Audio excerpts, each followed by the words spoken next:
Hello guys. Before anything else, nakailang record na ako nito ha. So, nabubulol-bulol ako. Pagpapatuloy na lang kung mabulol or ano, just bear with me again, okay? Let's have this kind of question and answer portion. Yan. Motivation questions naman ito. Para saan? For us or for you to have an idea or background of our lesson. Ano ba ang meron sa lesson ito? Na mga sa kwento na ito. Okay? Then one by one, I will ask sa inyo kung sino ang sasagot sa questions na to. Number one, ako na lang magbabasa kasi medyo maganda ang boses ko ngayon. Okay? Let's start. Number one, what do you know about the publication of Noli Me Tangere and how it affected the Philippines? Ganon. Number two, do you think that novels in the Philippines are as important as they used to be when the Noli was published in 1887? Are people still inspired by novels? What is it about reading long texts? Ulitin ko. What is it about reading long texts, such as short stories or novels, that makes it different from reading tweets and Facebook status posts? Lastly, what is the importance of literature for the Facebook generation? Background knowledge. Ang ganda, no? So ako na lang muna magbabasa. And then, pag ako nasa mid or nabulol, hayaan nyo na lang. Tayo nag-a-adjust pa, okay? Let's start.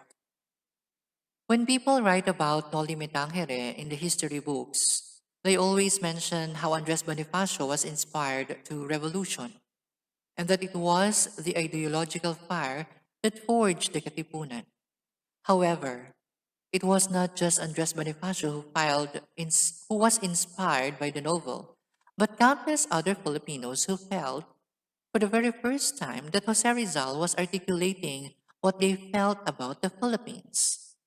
According to the poet and writer J. Neil Garcia, 2011, before Rizal wrote Noli Me Tangere, there was no real concept of the Philippine nation.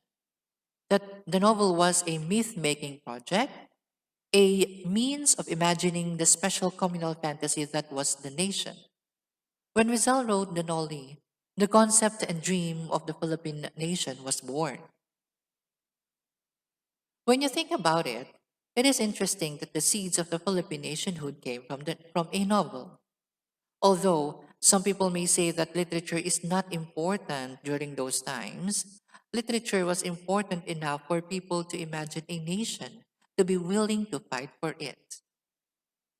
In the excerpt of Gina Apostol's novel, The Revolution According to Raymundo Mata, the revolutionary act of reading is explored through the eyes of a young man, a high school student from the Ateneo. Reading it makes you imagine what it would have been like to be alive during those heady days of revolution. In this excerpt, he reads the book Noli Me Tangere by Jose Rizal, which was given to him by his friend, Father Gaspar, a Filipino priest. Let's start the story.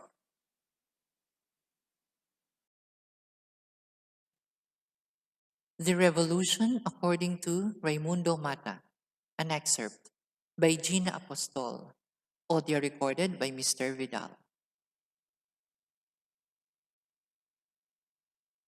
It was a bolt, a thunderbolt, a rain of bricks, a lightning zap, a pummeling of mountains, a heaving, violent storm at sea, whiplash, a typhoon, an earthquake, the end of the world, and I was in ruins.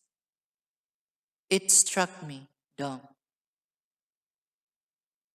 It changed my life, and the world was new when I was done. And when I raised myself in bed 2 days later, I thought, it's only a novel. Ganon. If I ever met him, what would my life be? I lay back in bed. But what a novel! And I cursed him. The writer, what was his name? For doing what I hadn't done? For putting my world into words before I even had the sense to know what the world was? That was his triumph. He laid out a trail, and all we had to do was follow in his wake.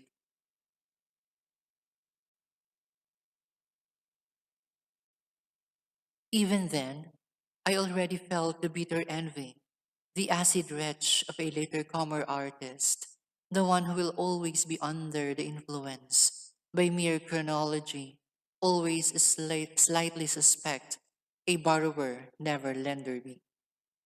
After him, all Filipinos are tardy in grades. What is the definition of art? Art is reproach to those who receive it. That was his curse upon all of us. I was weak, as if I drugged. I realized I hadn't eaten in 2 days. Then I go out of bed and boiled barako for me. Later, it was all the rage in the coffee shops, in the bazaars of Binondo.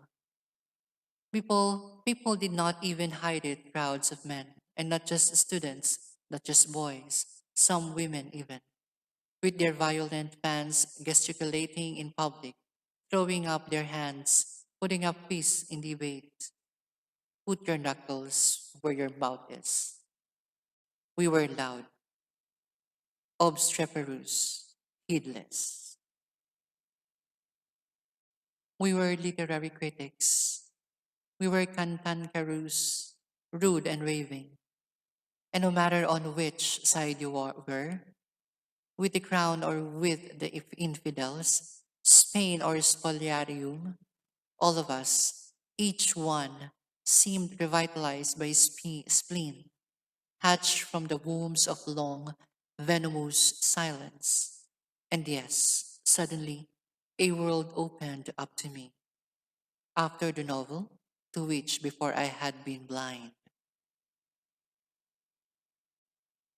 I still rushed into the other debates, for instance, with Benigno and Agapito, who had now moved into my rooms, remembering Father Gaspar's cryptic injunction, throw it away to someone else, so that in this manner the book traveled rapidly in those dark days of its first printing, now so nostalgically glorious, though then I had no clue that these were historic acts, the act of reading, or what the book would become such a collector's item, or otherwise I would have wrapped it in a parchment and sealed it for the highest bidder.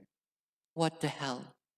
I only knew holding the book could be very likely constitute a glorious crime. In short, I lent it to Benigno.